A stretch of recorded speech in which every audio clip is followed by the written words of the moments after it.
आखिरकार 2 दिन तक हैवलॉक में स्टे के बाद आज हमारा नेक्स्ट डेस्टिनेशन जाने का टाइम था और नेक्स्ट डेस्टिनेशन था नील आइलैंड। हमारे शिप की टाइमिंग थी सुबह 8:30 बजे। हमारे शिप का नाम था ग्रीन ओशियन 1 और ये एक प्राइवेट जेट है। कंपनी के चेक इन काउंटर पर चेक इन करने के बाद हम पहुंच गए थे जेट्टी पर और मेरे को वहां पर वो जगह दिखाई दे रही थी जहां पर मैं स्कूबा के लिए गया था। यहाँ पर पहले से भी बहुत भीड़ थी। सभी लोग अपने अपने शिप का वेट कर रहे थे। हैवलॉक का हमारा स्टे बहुत ही अच्छा रहा था और यहाँ से जाने का मन नहीं कर रहा था। स्पेशली यहाँ की एडवेंचर एक्टिविटीज़ और यहाँ का सी फेसिंग रूम जिसमें बैठ कर के हम रोज़ सुबह शाम समुद्र का नज़ारा देखते थे। थोड़ी देर में हमारा शिप आ गया और हम उसके ऊपर चले गए। अपनी अपनी सीट्स के ऊपर सामान रखने के बाद मैक्सिमम लोग डेक के ऊपर आ गए थे और ये प्राइवेट जेट था और यहाँ पर डीजे की व्यवस्था की हुई थी। शिप के चलते ही डीजे स्टार्ट हो गया और सभी लोग डेक के ऊपर आकर के डांस करने लग पड़े थे।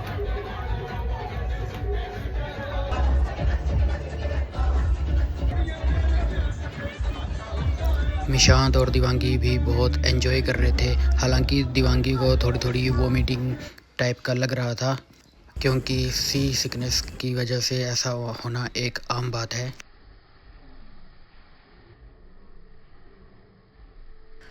सबसे अच्छा लग रहा था वहाँ पर लहरों को उठते हुए देखना। 1 से 1.5 घंटे की जर्नी मैक्सिमम लोगों ने डेक के ऊपर डांस करते हुए और सी शोर्स को देखते हुए ही काट दी थी।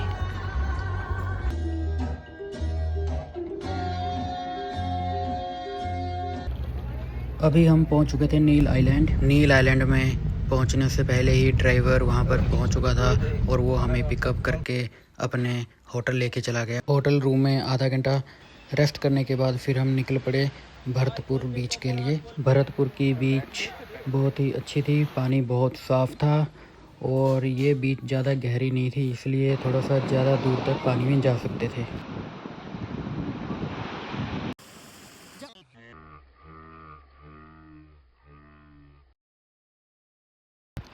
बीच में जाने से पहले ही बच्चों ने फ्लोटी ख़रीद ली थी और उससे वो एंजॉय कर रहे थे और स्विमिंग सीख रहे थे। बीच बीच में वो लड़ रहे थे उसी के लिए। निशांत पानी से बिल्कुल भी नहीं डर रहा था। फ्लोटी की हेल्प से वो स्विमिंग कर रहा था। बच्चों की तरफ सारा ध्यान होने की वजह से हम लोगों को फ़ोटो खींचने का टाइम भी नहीं मिल पा रहा था और बच्चे थे कि वो पानी से बाहर निकलने का नाम ही नहीं ले रहे थे।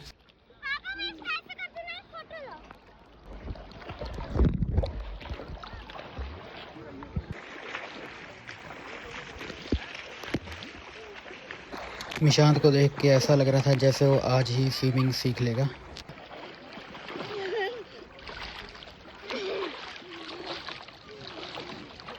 वहाँ पर एक अच्छी बात ये थी कि वहाँ पर 3-4 लाइफ गार्ड्स अवेलेबल थे जो किसी भी सिचुएशन में हेल्प करने के लिए रेडी थे।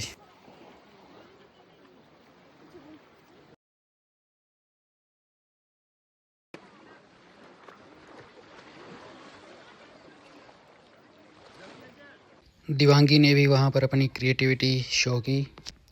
उसने हमारे कुछ फ़ोटो क्लिक किए। के बाद फिर हम चल पड़े लंच करने के लिए। लंच करने के बाद फिर हमारा नेक्स्ट डेस्टिनेशन था लक्ष्मणपुर। वहाँ जाने के लिए थोड़ा सा पैदल चलना पड़ता है। वहाँ की सबसे खासियत थी वहाँ के लंबे लंबे पेड़। वो पेड़ इतने लंबे थे कि सिर को ऊपर करके ही देखना पड़ रहा था और ऐसे पेड़ मैंने लाइफ में कभी भी इतने लंबे पेड़ नहीं देखे। फाइनली हम पहुँच चुके थे लक्ष्मणपुर बीच। ये बीच भी सनसेट के लिए जानी जाती है। यहाँ पर पानी अभी शोर से थोड़ा सा दूर जा चुका था। बहुत से लोग आ चुके थे और इस बीच के ऊपर शाम को 7 बजे के बाद स्टार गेजिंग भी की जाती है जिसमें कि यूनिवर्स के 8 से 10 ऑब्जेक्ट दिखाए जाते हैं।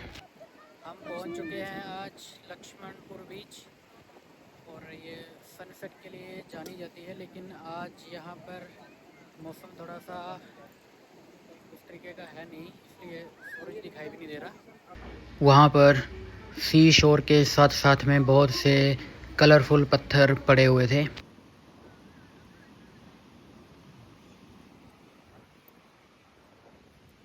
वहाँ पर जाने के बाद भी बच्चे अपनी मस्ती में लग गए और फिर उनको ज़बरदस्ती पकड़ करके कुछ फ़ोटो लेने के लिए बुलाया।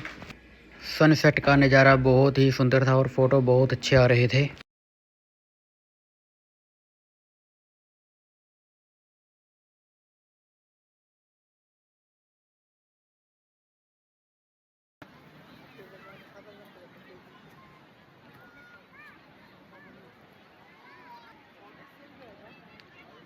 निशांत समुद्र से पानी ला रहा था और फिर वो सैंड में कुछ ऑब्जेक्ट बना रहा था। थोड़ी देर के लिए वो भूल गया कि वो कहाँ पर बैठ के खेल रहा था। सनसेट के बाद फिर हम वापस अपने होटल आ गए। नेक्स्ट डे हमें सुबह सुबह वापस पोर्ट ब्लेयर के लिए निकलना था और ये हमारा होटल है जहाँ पर हमने डिनर किया और उसके बाद फिर हम पैकिंग करने लग पड़े नेक्स्ट डे के लिए। इस तरीके से हमारा नील आइलैंड का 1 डे का ट्रिप भी ख़त्म हुआ। अभी हमें कल सुबह सुबह नेचुरल ब्रिज के लिए जाना था और वो हमारे होटल से जस्ट नज़दीक में ही था।